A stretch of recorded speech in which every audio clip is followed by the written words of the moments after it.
প্রিয় দর্শক সবাইকে স্বাগত জানাচ্ছি এনটিভি নিয়মিত স্বাস্থ্য বিষয়ক আয়োজন স্বাস্থ্য প্রতিদিন অনুষ্ঠানে। আপনাদের সাথে আছি আমি ডাক্তার সামিউল আওয়াল স্বাক্ষর। প্রতিদিনের মতো আজও আমরা একটি গুরুত্বপূর্ণ বিষয় নিয়ে কথা বলবো। আজ আমাদের আলোচনার বিষয় কিডনি বিকল। এই গুরুত্বপূর্ণ বিষয়টি নিয়ে আলোচনা করবার জন্য আজ আমাদের সাথে স্টুডিওতে রয়েছেন একজন বিশেষজ্ঞ চিকিৎসক। চলুন দর্শক, অনুষ্ঠানের শুরুতেই পরিচিত হয়ে আসি আমাদের আজকের অতিথির সাথে।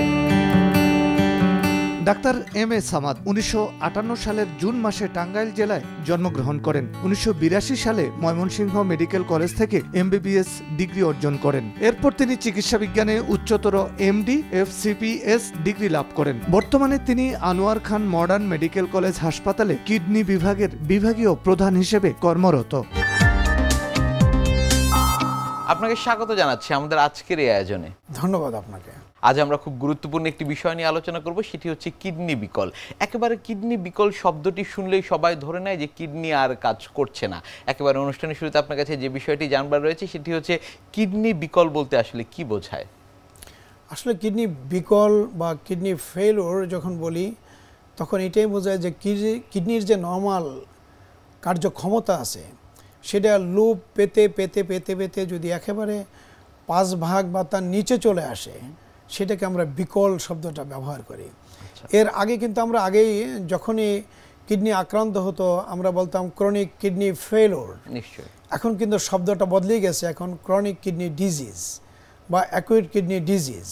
তো যখন দেখা যায় ক্ষমতা অনেক কমে যায় তখন সেই শব্দটাকে আমরা বলি বিকল। তো মানে কার্যক্ষমতা কমে যাওয়াটা বলতে আমরা মানে কি বুঝি, তাহলে মানে কিডনি কি কাজ করে? কিডনি কিন্তু আমাদের দেহের অনেক অনেক অনেক গুরুত্বপূর্ণ কাজ করে। তার মধ্যে অন্যতম যদি বলি যে আমাদের দেহে কিন্তু প্রতিনিয়ত অনেক ধরনের ক্রিয়া বিক্রিয়া চলতেছে, মানে শত শত মানে হাজার হাজার ক্রিয়া বিক্রিয়া চলতেছে এবং সেই ক্রিয়া বিক্রিয়ার জন্য অনেক ধরনের রাসায়নিক পদার্থ তৈরি হয় এবং সেই রাসায়নিক উচ্ছিষ্ট পদার্থ সেগুলো আমাদের দেহের জন্য ক্ষতিকর এবং মৃত্যু হতে পারে যদি সেটা শরীর থেকে বের না করে দেওয়া যায়। আর কিডনির কাজ হলো যে সেকে যেগুলো পয়জনাস বা বিষাক্ত পদার্থ আছে সেগুলো প্রস্রাবের সাথে বের করে দেয় এবং আমাদের দেহের জন্য যত জরুরি গুরুত্বপূর্ণ যে কেমিক্যালস আছে বা রাসায়নিক পদার্থ সেগুলোকে আবার ধরে রেখে দেয়। এই কাজটা সে করে। তাছাড়া আরও অনেক গুরুত্বপূর্ণ কাজ করে, যেমন লোহিত কণিকা তৈরি করতে ইরাইথোপ্রোটিন লাগে, সেটা এই কিডনি তৈরি করে। আমাদের হাড়গুড় যেগুলো আছে মজবুত রাখার জন্য অ্যাক্টিভ ভিটামিন ডি সে অ্যাক্টিভেশন করে এই কিডনি। আমাদের যে রক্তে অ্যাসিড বেস থেকে শুরু করে সোডিয়াম পটাশিয়াম বলতে যত ধরনের কেমিক্যালস উপাদান এই মাটিতে আছে সবই আমাদের দেহে আছে এবং সেগুলো কিন্তু কাটায় কাটায় একদম ব্যালেন্স করে রাখতে হয়। যদি কোনোটা কমে যায় বা বেড়ে যায় তাহলে আমাদের মৃত্যু হতে পারে। এবং কিডনির মধ্যে এতগুলো সেন্সর আছে যে সে মেপে মেপে সেগুলো কাটায় কাটায় সমানে রাখে, বেশি হলে বের করে দেয়, কম হলে ধরে রাখে এইভাবে। সেই জন্য কিডনিকে বলা হয় মাস্টার কেমিস্ট। তো আমাদের যে অ্যাসিড সেই অ্যাসিড বেস সেটাকে সে প্রপারলি ব্যালেন্স করে, আমাদের রক্তচাপ যেটা আছে সেটা নিয়ন্ত্রণ করে। এরকম অনেক গুরুত্বপূর্ণ কাজ এই কিডনি করে। কিন্তু যখনই দেখা যায় যে কিডনির কাজ ব্যাহত হয়, আস্তে আস্তে খারাপের দিকে যাচ্ছে, তখন এই ক্ষমতাগুলো কমতে থাকে এবং কমতে কমতে যখন একদম 5 ভাগে চলে আসে তখন আমরা সেটাকে ফেলিওর বলি। কিন্তু তার আগের ধাপগুলো যেমন ক্রনিক কিডনি ডিজিজ আছে একটা, যে দেখা যায় যে কারো এমন কিছু রোগ আছে যে যেমন উচ্চ রক্তচাপ, ডায়াবেটিস বা গ্লোমারোনেফ্রাইটিস, অথবা আমরা ব্যথার বড়ি খাই সবসময় সেগুলোর কারণ, অথবা অতিরিক্ত ওজন বা বারে বারে যাদের কিডনিতে পাথর হয়, ইনফেকশন হয়, বংশগত কারণ, অনেক কারণেই কিডনির ক্ষমতা লোপ পেতে থাকে। এবং এই যে লোপ পেতে থাকে সেটাকে 5টা ধাপে ভাগ করা হয় ক্ষমতা অনুযায়ী, কতটা লোপ পাইছে সে অনুযায়ী। 1, 2, 3, 4 এই 4 নম্বর ধাপ পর্যন্ত যদি আমরা রোগ নির্ণয় করতে পারি তাহলে কিন্তু অনেক ক্ষেত্রে এটা কিউর করা যায়। অনেক ক্ষেত্রে যে একদম হল্ট করে দেওয়া যায়, যে গতিতে খারাপ হচ্ছে থামিয়ে দেওয়া যায়। আবার অনেক ক্ষেত্রে দেখা যায় যে ব্যাক করে আনা যায়। আবার কোনো ক্ষেত্রে যদি থামিয়েও না দেওয়া যায়, যে গতিতে খারাপ হচ্ছে সে গতিটাকে একদম স্লো করা যায়। এবং যদি স্লো না করা যায় তাহলে এর থেকে যত জটিলতা হয় সেগুলোকে কিন্তু চিকিৎসা করে থামিয়ে রাখতে পারে। সেই জন্য যত তাড়াতাড়ি কিডনি রোগ শনাক্ত হয় তত সেই রোগীর জন্য মঙ্গলজনক। এটা চিকিৎসা করে এটাকে থামিয়ে রাখা যেতে পারে। আর একদম যখন শেষ পর্যায়ে চলে যায় তখন কিন্তু বেঁচে থাকার জন্য আমাদের দুটো উপায় থাকে। একটা হলো ডায়ালাইসিস, অর্থাৎ আর্টিফিশিয়াল উপায়ে রক্তকে পরিশোধন করা। আরেকটা আছে কিডনি সংযোজন করা, অর্থাৎ একজনের কিডনি নিয়ে লাগিয়ে দেওয়া, সে তখন ওই নতুন কিডনিটা তার দেহে কাজ করবে কিডনির মতো করে। এই দুইটা পদ্ধতি হাতে থাকে তখন। বয়স বাড়ার সাথে সাথে কিডনি বিকল হতে থাকে, অনেকে আসলে এটি বিশ্বাস করে থাকেন, ব্যাপারটি আসলে সত্যি কিনা? আসলে বয়স বাড়ার সাথে সাথে আমাদের নেচারালি যখন দেখা যায় 30 বছরের পরে প্রতি বছরই অ্যারাউন্ড 1% করে কিডনি ক্ষয় হতে থাকে। আচ্ছা, এটা ন্যাচারাল ক্ষয়। ন্যাচারাল ক্ষয় কিন্তু আমরা যদি স্কিনের দিকে তাকাই, আমাদের যদি চোখের পাওয়ারের দিকে তাকাই, আমাদের দাঁতের দিকে দেখেন যেটা আমরা চোখে দেখতে পারি, সব কিছুই কিন্তু ক্ষয় হচ্ছে। এগুলো একজ্যাক্ট মেজারমেন্ট আমরা করি না বলে আমরা কতটুকু ক্ষয় হচ্ছে সেটা জানি না, কিন্তু আমাদের কিডনিটাকে আমরা একদম কাটায় কাটায় মাপতে পারি ইজিএফআর দিয়ে। সেই জন্য বুঝি যে এটাও অন্যান্য অঙ্গের সাথে সাথে এটাও ক্ষয় হচ্ছে। কাজে যতই বয়স বাড়ে তাদের ক্ষয় তত বেশি হয়। আবার এটাও যে যখনই বয়স ধরেন 50-এর উপরে যায়, অনেকগুলো রোগ আছে যেগুলো বয়সের রোগ, যে উচ্চ রক্তচাপ এটা কিন্তু বয়সের রোগ। বয়স যতই বাড়বে উচ্চ রক্তচাপের হার ততই বাড়বে। কি ডায়াবেটিস এটা কিন্তু বয়সের রোগ, বয়স যত বাড়বে সে ডায়াবেটিস হবে। রক্তনালী ড্যামেজ হয়, এটা বয়সের রোগ। এরকম অনেকগুলো আছে যেটা বয়সের রোগ, এবং সে কারণেই দেখা যায় বয়স যত বাড়ে ততই কিডনি রোগ বাড়তে থাকে। একজন ব্যক্তির কিডনি বিকল হচ্ছে সেটি আসলে তার বুঝবার কোনো উপায় রয়েছে কিনা? এগুলোর প্রথম হলো যে যদি পরিষ্কার কোনো কারণ থাকে তখন সেই কারণ দেখে বুঝতে পারে যে এই কারণটা আমার আছে, কাজেই কিডনি রোগ। যেমন কারোর শরীর মুখ টুক ফুলে যাচ্ছে, তার গ্লোমেরুলোনেফ্রাইটিস হয়েছে, হয়তো গ্লোমেরুলোনেফ্রাইটিস থেকে তো পরে কিডনি রোগ বা কিডনি বিকল হয়ে থাকে। তখন কিন্তু চোখ মুখ ফুলে যাওয়া একটা উপসর্গ, মানে আমাদের এটা কিন্তু একটা অ্যালার্ম বা সংকেত দেওয়া যে বিপদের মধ্যে কিন্তু আমি পড়ছি। যখনই সংকেত থাকে না তখনই বিপদ। তো সেরকমভাবে যদি দেখা যায় কখনো কোনো আমাদের লইন বা কোমরের এক পাশে ব্যথা হচ্ছে এবং তলপেটে চলে যাচ্ছে প্রচণ্ড, তখন কিডনিতে পাথর হলে এরকম হয়। বা প্রস্রাবে ঘন ঘন প্রস্রাব হচ্ছে, জ্বালা পোড়া হচ্ছে, সেই সাথে দেখা যায় যে করার পর আরও মানে চাপ থেকে যায়, তলপেটে ব্যথা, আমরা বুঝি যে ইউরিনে ইনফেকশন হচ্ছে। কিন্তু দেখা যায় যে বেশিরভাগ ক্ষেত্রেই যে কিডনি একদম নীরবে ক্ষয় হতে থাকে। যেমন ডায়াবেটিসের কারণে, উচ্চ রক্তচাপের কারণে ওজন বেশি বা ব্যথার বড়ি খেলো, কেউ টের পাবে না তার ক্ষয় হচ্ছে। এবং ক্ষয় হতে হতে দেখা যায় যখন যে তার 70 থেকে 90 ভাগ নষ্ট হয়ে গেছে, তখন তার উপসর্গগুলো শুরু হয় যে প্রথমে খেতে পারে না, বমি বমি ভাব লাগে, অতি সহজেই দুর্বল হয়ে যায়, সামান্য একটু হাঁটতে যেই বুক ধরপড় করতে থাকে, বিনা কারণেই দেখা যায় গা চুলকায়, রাতে রাতে ওইটা প্রস্রাব করতে হয়, কারো দেখা যায় শ্বাসকষ্ট হয়, চেহারা রক্তশূন্য হয়ে ফ্যাকাশে হয়ে যায়। তো এরকম তখন যতগুলো অঙ্গ আক্রমণ করে তার উপসর্গগুলো তখন দেখা দেয়। কিন্তু এটা কিন্তু দেখা দেয় অনেক বিলম্বে, যখন আমার 70 থেকে 90 ভাগ নষ্ট হয়ে গেছে। সেজন্য এই কিডনি রোগকে নীরব ঘাতক বলা হয়। প্রাথমিকভাবে এটি শনাক্ত করবার কোনো উপায় রয়েছে কিনা, বা প্রাথমিকভাবে এটি কিভাবে ধরা যেতে পারে? এটা নির্ণয় করার জন্য প্রথমে আমাদের চিন্তা করতে হবে যে এই কিডনি রোগের জন্য ঝুঁকিতে কারা আছে। আমরা এই বাংলাদেশের 18 কোটি মানুষ, আমাদের সবাইকে যে আমরা তার মেজার করতে পারবো না। আমরা কিন্তু মাত্র 2টা পরীক্ষা দিয়ে এটাকে নির্ণয় করতে পারি যে কিডনি রোগ আছে কিনা। যখন থাকবে তখন কেন হলো, কতদূর গেছে, কতটা জটিলতা, সেটার জন্য অনেক পরীক্ষা নিরীক্ষা আমাদের করতে হয়। কিন্তু শনাক্ত করার জন্য 2টো পরীক্ষাই যথেষ্ট। একটা রক্তের ক্রিয়েটিনিন থেকে ইজিএফআর, আর প্রস্রাব পরীক্ষা করে সেখানে অ্যালবুমিন যায় কিনা। এই 2টো পরীক্ষা দিয়ে আমরা নির্ণয় করতে পারি। কিন্তু কাদেরকে এই 2টা পরীক্ষা করব, এটার জন্য কতগুলো গাইডলাইন আছে, আমরা তৈরি করছি, এখন আরও করে দিচ্ছি আমাদের দেশের জন্য। তো সেটা হলো যে যাদের বংশে কিডনি রোগ আছে, যাদের ডায়াবেটিস আছে, যাদের উচ্চ রক্তচাপ আছে, যাদের ওজন স্বাভাবিকের চেয়ে বেশি, যাদের বারে বারে ইউরিনে ইনফেকশন বা মূত্রতন্ত্রে প্রদাহ হয়েছে, যাদের বারে বারে পাথর হয়েছে, যারা ধূমপায়ী, তো এই যে রিস্ক ফ্যাক্টরগুলো যাদের আছে, এবং এর সাথে আমরা যুক্ত করতে চাচ্ছি একটা, যে যারা মাঠে ঘাটে যারা কাজ করে রোদের মধ্যে এবং তারা পানি কম খায়, মিডল ইস্টে যারা কাজ করে পানি কম খায়, কলকারখানায় যারা কাজ করে পানি কম খাচ্ছে, এদের কিন্তু ছোট ছোট আকস্মিক কিডনি রোগ হয়।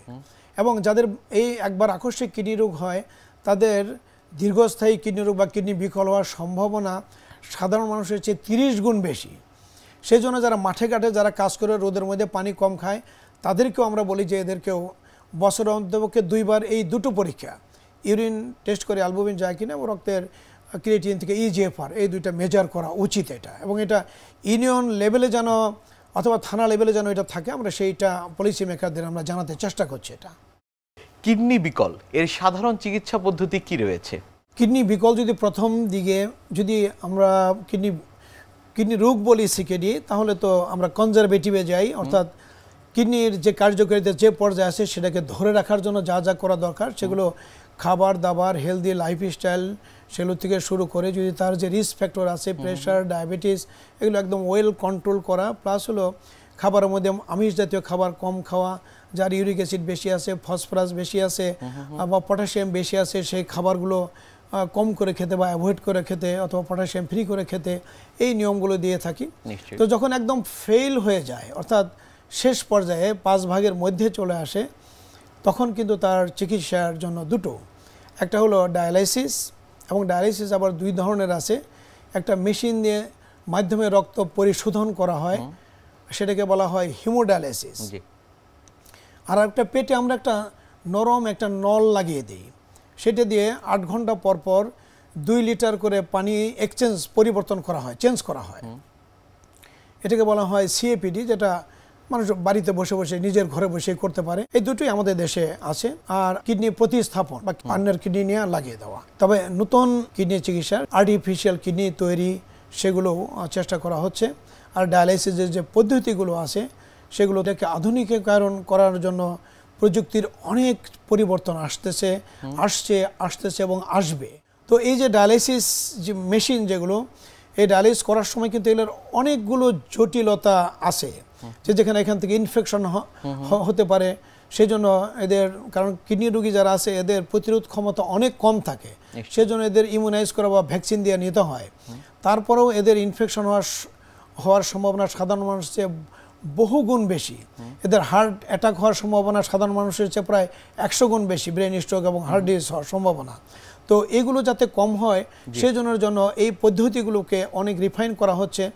এবং এই যে মেশিনগুলো আছে এটা প্রায় 300 কেজির মতো ওজন, তো এটাকে কমিয়ে অনেক ছোট করার জন্য এখন চেষ্টা করা হচ্ছে, যাতে করে মানুষ এই মেশিন নিয়ে বাড়িতে বসেও ডায়ালাইসিস করতে পারে, অথবা যে কোনো জায়গায় বেড়াতে গেল সেখানে তারা নিয়ে যেতে পারে বেড়াতে, এবং সেই সাথে এটা বহন করতে পারে। এবং আরও যেটা অ্যাডভান্স ডায়ালাইসিস আসতেছে সেটা হলো যে একটা বেল্টের মধ্যে ডায়ালাইসিস মেশিন তারা নিয়ে তারা কাজ করবে, ঘুরবে, বেড়াবে, অটোমেটিক কন্টিনিউয়াস তার ডায়ালাইসিস হতে থাকবে। ওয়ারেবল আর্টিফিশিয়াল কিডনি বলা হয়, সেটা আগামী দিনে আসবে বলে আশা করি। এই যে ডায়ালাইসিস এখন যেটা হচ্ছে আমরাই পাচ্ছি এখন, যে আগে যে মেমব্রেন যেটা আর্টিফিশিয়াল কিডনি বলা হয়, যে মেমব্রেন ছিল সেখানে শুধু ইউরিয়া, ক্রিয়েটিন এরকম ছোট ছোট মলিকুল যেগুলো আছে সেগুলো বের করা যেত, কিন্তু একটু লার্জ সাইজ এবং বড় সাইজ যেগুলো আছে সেগুলো বের করা যেত না। কিন্তু সেগুলো কিন্তু আমাদের মারাত্মক ক্ষতি করে শরীরের, সেগুলো যার জন্য ডায়ালাইসিস করে কেউ 3 বছর, 5 বছর, বড় জোর 7 বছর বেঁচে থাকতো। কিন্তু এখন এই ডায়ালাইসিসের মডিফিকেশন করা হচ্ছে এবং হাই ফ্লাক্স ডায়ালাইসিস দিয়ে সেগুলোকে যখন আমরা বের করে নেওয়া হয় এবং আসলে অ্যাডজর্বেন্ট দিয়ে যখন বের করে নেওয়া হয়, তখন দেখা যায় যে এদের লাইফ প্রায় স্বাভাবিকের কাছাকাছি। আরেকটা মডিফিকেশন হলো যে বাড়িতে বসে তারা ডায়ালাইসিস করতে পারবে, হোম ডায়ালাইসিস। এবং হোম ডায়ালাইসিস যখন করে এরা 7 দিনের মধ্যে 6 দিন ডায়ালাইসিস করে, এবং এরা 6 থেকে 8 ঘন্টা যখন ঘুমিয়ে থাকে মেশিন লাগিয়ে ডায়ালাইসিস করছে। পোর্টেবল মেশিনের মাধ্যমে। পোর্টেবল, হ্যাঁ, এটা যদি করতে পারে তাহলে একদম নর্মাল লাইফের কাছাকাছি তারা চলে যেতে পারে। নিশ্চয়ই। আর যুগান্তকারী যে পরিবর্তনটা যেটা আসতেছে সেটা হলো আর্টিফিশিয়াল কিডনি। নিশ্চয়ই, আর্টিফিশিয়াল কিডনির এই বিষয়গুলো নিয়ে আপনার কাছ থেকে আমরা জানবো। তবে তার আগে আমাদের এই অনুষ্ঠানের একটি নিয়মিত সেগমেন্ট হচ্ছে বিভিন্ন খাদ্যের পুষ্টি গুণাগুণ সম্পর্কে আমাদের দর্শকদের জানিয়ে দেয়া। প্রিয় দর্শক, দেখছেন স্বাস্থ্য প্রতিদিন। কথা হচ্ছিল খুব গুরুত্বপূর্ণ একটি বিষয়, কিডনি বিকল নিয়ে। অনুষ্ঠানের পর্যায়ে দেখে নেব বিভিন্ন খাদ্যের পুষ্টি গুণাগুণ সম্পর্কে আমাদের পুষ্টিবিদের কাছ থেকে। দর্শক, আজকাল অনেক বেশি ভেজাল খাবার, অনিয়ন্ত্রিত ডায়াবেটিস এবং প্রেশার ছাড়াও আর বিভিন্ন ওষুধের পার্শ্ব প্রতিক্রিয়া আমাদের চারপাশে কিডনি রোগীর সংখ্যা কিন্তু দিন দিন বাড়ছে। তাই আমরা অবশ্যই ডায়েটিশিয়ান হিসেবে এই বিষয়টিকে অনেক গুরুত্বের সাথে বিবেচনা করে থাকি, যে একজন কিডনি রোগী যখন সে বুঝে গেল যে তার কিডনিতে সমস্যা, তখন আসলে সে কিভাবে তার খাওয়াটিকে মেনটেন করবে। কিডনি রোগীর ডায়েটের ক্ষেত্রে বলার আগে আমি একটি কথাই বলবো, যে এই ডায়েটটি একেবারেই স্বতন্ত্র, অর্থাৎ প্রত্যেকটা রোগী ভেদে কিন্তু ডায়েটটি নির্ভর করে ভিন্নতা। তবে হ্যাঁ, জেনারেল গাইডলাইন যদি আমাকে দিতে হয়, একটি কিডনি রোগীর প্রথমেই দেখতে হবে তার ক্রিয়েটিনিনের মাত্রা রক্তে কতটুকু আছে। এছাড়া আরও বেশ কিছু পরীক্ষা নিরীক্ষা তাকে রিপোর্ট দেখিয়ে নিয়ে তার ডায়েটটিকে ঠিক করতে হবে। এবং সেই ক্ষেত্রে আমরা কিডনি রোগীর ডায়েটের ক্ষেত্রে বলে থাকি যে প্রোটিন নিয়ন্ত্রণ হচ্ছে সবার আগে জরুরি, এবং এই একটি রোগীর ওজনের সাথে ভিত্তি করে আমরা সাধারণত প্রোটিনটিকে হিসাব করে থাকি। তবে সাধারণভাবে ডাল জাতীয় যে কোনো খাবার, বাদাম এবং বিচি, অর্থাৎ যেই বিচিগুলোকে আপনারা রান্না করতে পারেন, যেমন মটরশুঁটি, কাঁঠালের বিচি, সিমের বিচি, এই জাতীয় সেকেন্ড ক্লাস প্রোটিনকে কিডনি রোগীদের জন্য অ্যাভয়েড করা অবশ্যই একান্ত প্রয়োজন। দ্বিতীয়ত হচ্ছে লবণ, অর্থাৎ আপনি অবশ্যই খেয়াল রাখবেন আপনার খাবারে যেন কোনো বাড়তি লবণ বা টেবিল সল্ট না থাকে। এক্ষেত্রে অনেকেরই একটি ধারণা হচ্ছে লবণটিকে হয়তো তেলে বা ভেজে গ্রহণ করলে খুব একটি ক্ষতি হয় না, বাট এটা একান্তই ভুল। কেননা আপনাকে এক্সট্রা লবণ কোনোভাবেই, সেটি তেলে বা ভেজে অথবা যে কোনোভাবেই আপনাকে অ্যাভয়েড করতে হবে। তবে এক্ষেত্রে লবণের মাত্রা অবশ্যই আপনার রক্তের সোডিয়ামের উপর ডিপেন্ড করে নির্ধারণ করতে হবে। সবচেয়ে ইম্পর্ট্যান্ট হচ্ছে কিডনি রোগীদের জন্য পানি। যখন দেখা যায় আপনি একজন চিকিৎসকের কাছে যাওয়ার আগে বুঝতে পারলেন যে আপনার কিডনিতে সমস্যা, অনেকেই পানি খাওয়ার মাত্রা বাড়িয়ে দেয়। তাদের ধারণা হয়তো বেশি পানি খেলে আমার কিডনি তাড়াতাড়ি সুস্থ হয়ে যাবে।